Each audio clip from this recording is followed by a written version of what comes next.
안녕하세요, 주차남입니다. 오늘은 RSI에 대해서 설명하기로 했죠. 아마 내용이 길어서 한 편으로는 다 안 끝날 것 같고 아마 두 편 아니면 세 편으로 나눠서 촬영할 것 같아요. 그래서 첫 번째는 RSI 설정 방법, 두 번째로는 상하 단선 매매법, 그리고 세 번째로는 50% 구간 매매법, 마지막으로 다이버전스 매매법을 설명해 드릴 건데 그냥 단순하게 설명하면 선생님이 아니죠. 그래서 이 기본적인 매매법에서 추가적인 전략을 구사해서 업그레이드를 시켜 드릴게요. 오케이? 렛츠 고! 여기 인디케이터라고 있죠. 클릭하고 여기에 RSI 검색합니다. 그럼 제일 위에 RSI라고 뜨죠. 이거 클릭. 그러면 요 밑에 보라색깔 선 있죠. 이게 RSI인데 간단하게 설명하면 RSI가 뭘 뜻하는 거냐면 이 주가가 상승하려고 하는 거랑 하락하려고 하는 거에 상대적인 강도를 퍼센테이지로 나타내서 그래프를 연결시킨 거예요. 오케이? 상대 강도 지수 이런 건 별로 중요하지 않고 요 위에 점선 보이죠? 이 점선이 뭐냐면 70% 구간이에요. 그리고 요 아래 점선 이거는 30%. 이 점선도 수정이 가능해요. 그래서 좀 더 보수적으로 보는 사람들은 이걸 70, 30으로 안 두고 80, 20 이런 식으로도 두는데 사실 70, 30이 제일 기본 베이스이기 때문에 굳이 안 건드려도 됩니다. 그래서 이 점선이 뭐냐? 쉽게 설명해서 이 보라색 그래프가 이렇게 막 오르다가 70%를 뚫으면 매수세가 너무 강했다는 거지.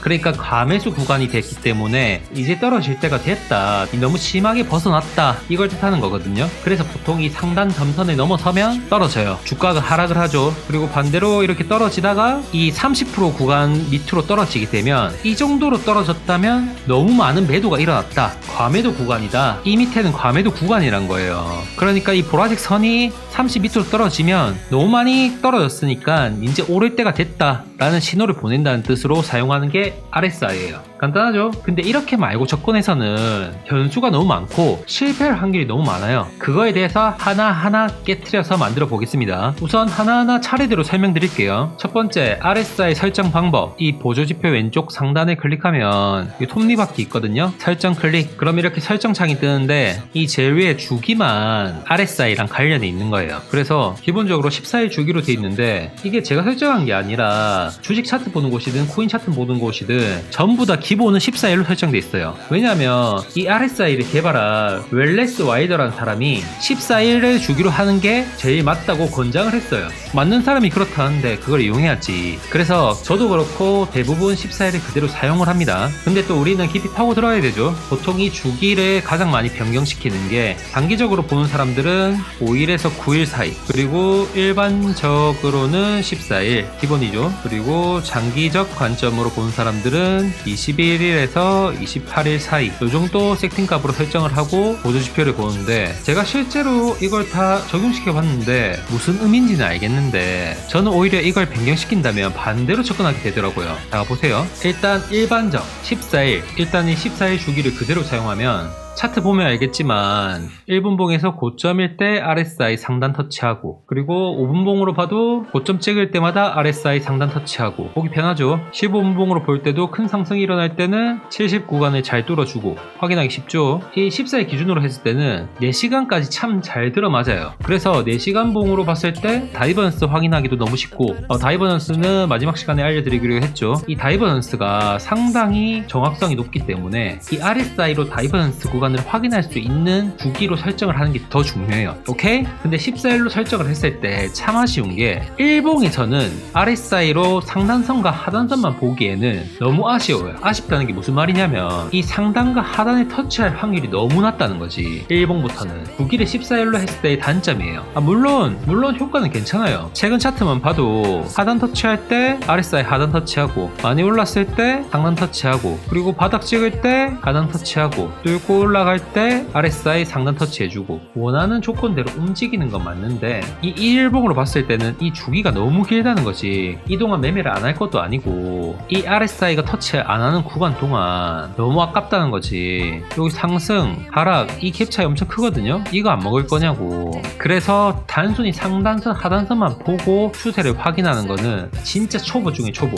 오케이? 그래서 기본 14일 주기로 했을 때는 1분봉부터 4시간 봉까지 10까지는 굿, 너무 보기 좋다 이거지. 근데 일봉에서는 좀 아쉽다. 왜냐하면 상단과 하단에 터치할 확률이 너무 낮기 때문에. 오케이, 그러면 5일에서 9일, 뭐 극단적으로 5일로 해볼까요? 설정에서 14일을 5일로 변경. 오케이. 아까 전에 똑같이 일봉이었잖아요. 일봉에서 이 구간 14일 주기에서는 RSI에서 상단과 하단에 터치 안 했던 구간이잖아요. 근데 5일로 변경을 하면 일봉 차트임에도 불구하고 상단과 하단에 터치를 많이 해요. 왜냐면 주기를 짧게 설정했기 때문에 당연한 거죠. 그래서 이 박스권 구간에서 상단 터치할 때 RSI도 70% 오버해주고, 그리고 저점일 때 RSI 30% 밑으로 떨어져주고, 그리고 다시 오르다가 고점 찍을 때 또 상단 터치하고 하단 터치하고. 그래서 일봉으로 볼 때 이 박스권 구간을 확인을 하려면 5일이나 9일 잡고 보는 게 더 잘 보이긴 해요. 물론 문제도 있죠. 이렇게 가매도나 가매수를 오버하는 경우에 70% 구간을 한참 오버해서 나가는 경우도 많고, 그래서 조금 조잡해지긴 하죠. 그런데 보통 5일에서 9일선 쓰는 사람들은 이 단기적 추세를 보려고 쓴다고 하잖아요. 그래서 제가 5분봉이나 15분봉을 봤는데 이 단기적 관점으로 보면 분봉이 낮게 보는 경향이 엄청 클 건데 이탈을 너무 자주 해요. 그러니까 이런 구간에서도 한 번만 이탈하면 좋은데 이탈했다가 또 이탈하고, 또 반대로 이렇게 오르는 구간에서도 이렇게 한번 올랐다가 떨어지면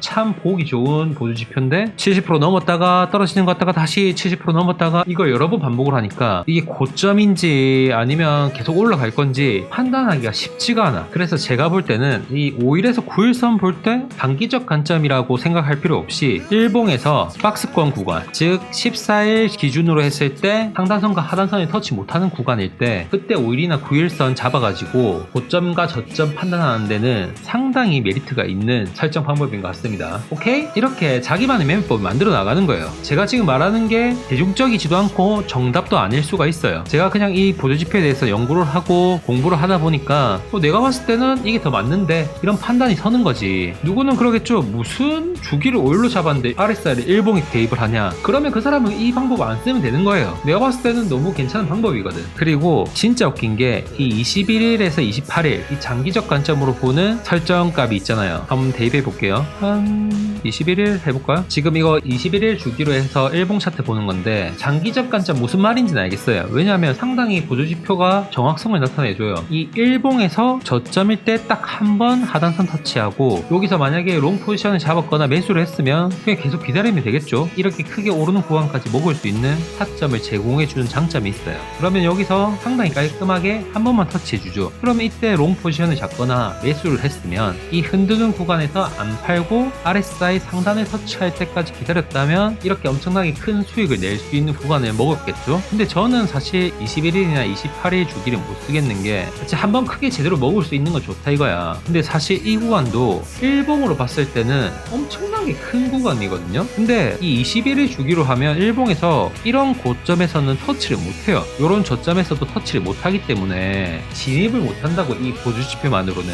그렇다고 이렇게 길게 보고 진입을 했다고 베스트 구간을 주지도 않아요. 왜냐하면 최근 차트에서는 이 하단선과 이 상단선만 봤을 때 최저점과 최고점을 알려주죠. 그럼 너무 좋은 거 아니야? 라고 볼 수 있는데 이런 구간을 봤을 때는 여기서 RSI 하단 터치했죠. 좋다 이거야. 그럼 여기서 매수를 했어. 방금 롱 포지션 잡았어. 그럼 기다렸겠죠. 이 상단 터치할 때까지. 상단 터치했네. 이때 팔았으면 더 갈 걸 못 먹을 수 있다는 거지. 그래서 장기적 관점으로 봤다고 하기에는 좀 부족해. 근데 웃긴 게 아예 28일까지 올려볼게요. 28일로 올렸을 때 1분봉 볼까요? 여기 보면 최고점에 상단 딱 살짝 터치하고 떨어져 주기 때문에 너무 고점 잡기 너무 좋더라고. 여기도 최고점에 딱 터치하고 떨어져 주니까 1봉봉 볼 때 고점에서 숏 포지션 잡거나 매도할 타이밍 확실하게 주더라고요. 오히려 설정값 5나 10다보다 이 단기적 관점으로 봤을 때 타점이 너무 잘 줘요. 반대로 하단선 구간도 보세요. 완전 저점일 때 하단선 살짝 터치하니까 이 터치할 때 그냥 사면 매수 구간 나오더라고.